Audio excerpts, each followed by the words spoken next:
11th class. आज हम एक नया चैप्टर शुरू कर रहे हैं, सरल रेखा में गति, जो आपकी फर्स्ट बुक की सेकेंड यूनिट का फर्स्ट चैप्टर है, सरल रेखा में गति।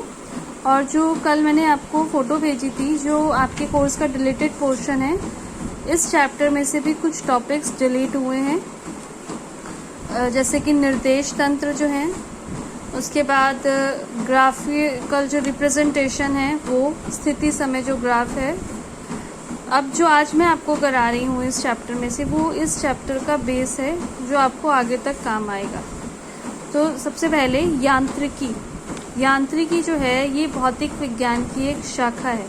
भौतिक विज्ञान मतलब फिजिक्स की एक ब्रांच है, जिसमें हम वस्तुओं की गति के बारे में अध्ययन करते हैं। तो ये यांत्रिकी की 3 ब्रांचेस हैं, एक स्थिति विज्ञान, एक शुद्ध गतिकी और एक गति विज्ञान। तो सबसे पहले स्थिति विज्ञान में हम उन वस्तुओं का अध्ययन करते हैं जिन पर बाह्य बल तो लग रहा है पर वो वस्तुएं स्थिर हैं। शुद्ध गतिकी में हम उन वस्तुओं का अध्ययन करते हैं जो वस्तुएं गति कर रही हों।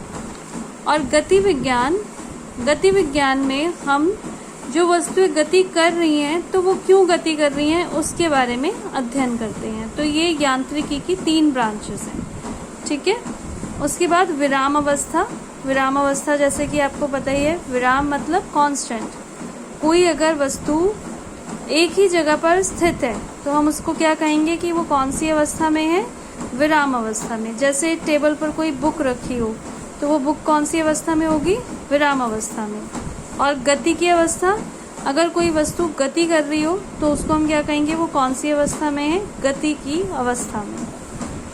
अब ये गति जो होती है, इसको हम 2 तरीके से डिफाइन कर सकते हैं। एक तो पथ की प्रकृति के आधार पर और दूसरा निर्देशांक के आधार पर। अब ये पथ की प्रकृति और निर्देशांक क्या है, ये मैं आपको समझाती हूँ। सबसे पहले पथ की प्रकृति के आधार पर। तो पथ की प्रकृति के आधार पर कि गति किस तरीके से है।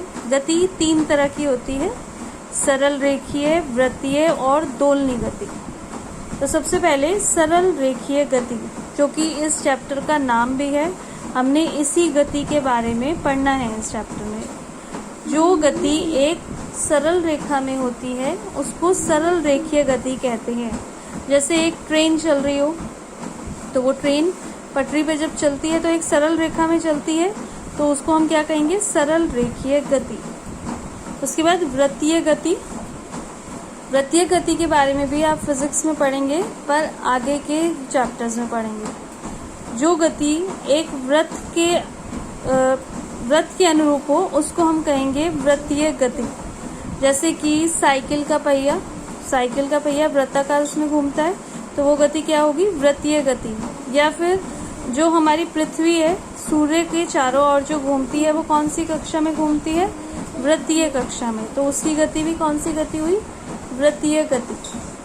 और उसके बाद है दोलनी गति वो गति होती है पिंड की या किसी भी वस्तु की ऐसी गति जो एक ही बिंदु के इधर उधर हो, उसको कहा जाता है दोलनी गति, या इसको काल्पनिक गति भी कहा जाता है।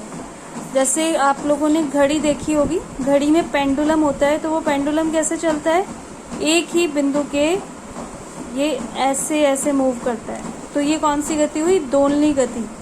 या जैसे घरों में सिलाई मशीन होती है तो उसकी सुई भी क्या करती है, ऊपर नीचे एक ही बिंदु के इधर उधर गति करती है, तो उसको हम क्या कहेंगे, दोलनी गति। तो पथ की प्रकृति के आधार पर गति 3 तरह की होती है, सरल रेखीय, वृत्तीय और दोलनी गति। अब इसके बाद निर्देशांक के आधार पर, निर्देशांक मतलब कि कितनी डायरेक्शंस में गति हो रही है, उसके आधार पर भी गति 3 तरह की होती है, एक विमीय, द्विविमीय और त्रिविमीय। तो सबसे पहले एक विमीय, अगर किसी वस्तु जो गति कर रही है उसकी गति सिर्फ एक डायरेक्शन में हो तो उस गति को कहा जाता है एक विमीय गति। अगर गति करती हुई वस्तु की गति 2 डायरेक्शंस में हो तो उसको कहा जाएगा द्विविमीय गति। और अगर गति करती हुई वस्तु की गति तीनों डायरेक्शंस में हो तो उसको कहा जाएगा त्रिविमीय गति। अब जैसे ये एक विमीय गति, जैसे कि कोई ट्रेन चल रही है, एक सरल रेखा में गति कर रही है, तो उसको हम क्या कहेंगे, वो कैसी गति है, एक विमीय, एक ही डायरेक्शन में चल रही है। द्विविमीय, द्विविमीय का मतलब जो दो डायरेक्शंस में हो, जैसे एक पहिया घूम रहा है तो वो इस तरफ भी घूम रहा है और इस तरफ भी, तो इसकी गति को हम क्या कहेंगे, द्विविमीय। और त्रिविमीय, त्रिविमीय मतलब जैसे कोई पक्षी या कोई कीट पतंगा आकाश में उड़ता है तो वो किसी भी डायरेक्शन में उड़ता है, तो इसलिए उसकी गति को हम क्या कहेंगे, त्रिविमीय। तो गति दो तरीके से डिफाइन की जा सकती है, एक पथ की प्रकृति के आधार पर जिसमें हम सरल रेखीय गति, वृत्तीय गति और दोलनी गति लेते हैं, और एक निर्देशांक के आधार पर जिसमें हम एक विमीय गति, द्विविमीय और त्रिविमीय गति लेते हैं। अब इस चैप्टर में आपको सरल रेखीय गति पढ़नी है, और सरल रेखीय गति जो होती है वो एक विमीय होती है। नेक्स्ट है एक समान गति। अगर कोई वस्तु समान समय अंतरालों में समान दूरी तय करती है तो उसको हम कहेंगे एक समान गति। जैसे गति करती हुई वस्तु मान लीजिए पहले 1 मिनट में 1 मीटर की दूरी तय करती है, फिर दूसरे मिनट में भी उसने 1 मीटर की दूरी तय करी, तीसरे मिनट में भी 1 मीटर की दूरी तय करी, तो समान समय अंतरालों में वो समान दूरी तय कर रही है, इसलिए वस्तु की गति को क्या कहा जाएगा, एक समान गति। इसी तरीके से असमान गति, अगर गति करती हुई वस्तु समान समय अंतरालों में एक समान दूरी नहीं तय करती, जैसे पहले मिनट में उसने 1 मीटर की दूरी तय करी, दूसरे मिनट में 2 मीटर की दूरी तय कर ली, फिर तीसरे मिनट में 1 मीटर की दूरी तय करी, तो इसकी गति को हम क्या कहेंगे, असमान गति। नेक्स्ट टॉपिक है अदिश राशि और सदिश राशि। ऐसी भौतिक राशियां जिनमें सिर्फ परिमाण होता है उनको कहा जाता है अदिश राशि, और ऐसी भौतिक राशियां जिनमें परिमाण के साथ साथ दिशा भी होती है उनको कहा जाता है सदिश राशि।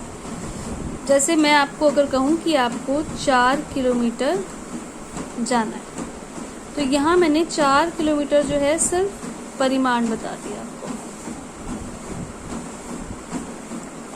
और अगर मैं कहूँ आपको 4 किलोमीटर पूर्व दिशा में जाना है, तो यहाँ पर परिमाण के साथ साथ दिशा भी है, तो इसीलिए यहाँ पर जो मैं बात कर रही हूँ ये है सदिश राशि और ये है अदिश राशि। तो ऐसी भौतिक राशियाँ जिनमें सिर्फ परिमाण होता है उन्हें अदिश राशियाँ कहा जाता है, और ऐसी भौतिक राशियाँ जिनमें परिमाण के साथ साथ दिशा भी होती है उन्हें सदिश राशि कहा जाता है।